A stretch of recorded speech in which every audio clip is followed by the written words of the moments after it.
Hello বন্ধুরা, আসসালামু আলাইকুম। এগুলো কি বলো তো বন্ধুরা? আজকে আমি নিয়ে চলে এলাম মুরগির মাংস আর মুরগির ছাল। তো প্রথমেই গরম পানি করে নিয়েছি পরিষ্কার করব বলে।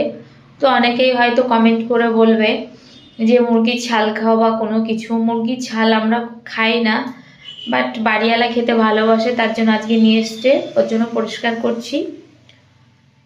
তো আমি খাই না, ওকে রান্না করে দেবো।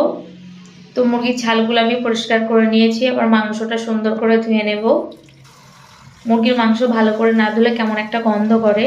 তো এদিকে আমি পেঁয়াজ, আদা, রসুন, টমেটো, কাঁচা ঝাল সব কিছু পেস্ট করে নিয়ে কড়াইয়ের মধ্যে দিয়ে দিয়েছি। শুকনো ঝাল দিয়ে একটু মশলাটা ভালো করে কষিয়ে নেব। তো মশলার ভিতরে একটু ধনে গুঁড়ো দিয়ে দিলাম যাতে তরকারিটা খেতে সুস্বাদু হয়। তো বন্ধুরা, আমি আবার মশলাটা ভালো করে কষিয়ে নেব। তো দুটো তেজপাতা দিয়ে দেব যাতে গন্ধটা ভালো আসে। তো মশলাটা আমার কষানো হয়ে গেছে। তো মাংসগুলো মশলার উপরে দিয়ে দেব। তো তোমরা কে কেমনভাবে রান্না করো প্লিজ বন্ধুরা কমেন্ট করে অবশ্যই জানাবে। আর আমার ভিডিও তোমাদের কেমন লাগে সেটাও আমাকে অবশ্যই জানাবে। তো এবার মাংসটা ভালো করে কষিয়ে নেব। তো মাংসটা কষানো হয়ে গেছে, আমি পানি দিয়ে দেব,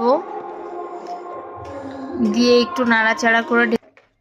তো দুটো গরম মশলার কাঠ দিয়ে দিলাম আর একটু জিরে গুঁড়ো দিয়ে দিলাম, দিয়ে নাড়াচাড়া করে নেব যাতে তরকারিটা খেতে ভালো লাগে। তো তরকারিটা কমপ্লিট বন্ধুরা। তো এদিকে আমার পুচু সোনাকে ঘুম পাড়াবো, এই যে খেলা করছে ও। তো আমি একটু বেলকনির দিকে এসে দেখলাম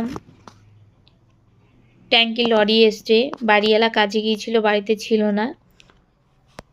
তো বাড়িওয়ালাকে ফোন করলাম, ট্যাঙ্কি লরি এসছে, বাড়িওয়ালা বাড়ি চলে আসলো।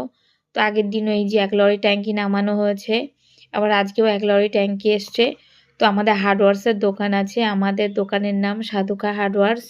তো কারো যদি হার্ডওয়ার্সের জিনিস প্রয়োজন হয় প্লিজ কমেন্ট করে আমাকে অবশ্যই জানাবে। আমার বাড়িটা হচ্ছে চাকদা কালীবাজার ঘোষপাড়ার মোড়। তোমাদের কোনো কিছু যদি প্রয়োজন হয় প্লিজ কমেন্ট করে অবশ্যই জানিও। আর এই যে ফোন নাম্বার এখানে দেওয়া আছে, এই নাম্বারে ফোন করে যোগাযোগ করে নেবে। তো ভিডিওটি কেমন লাগলো প্লিজ কমেন্ট করে অবশ্যই জানাবে। আজকে এই পর্যন্তই, টাটা।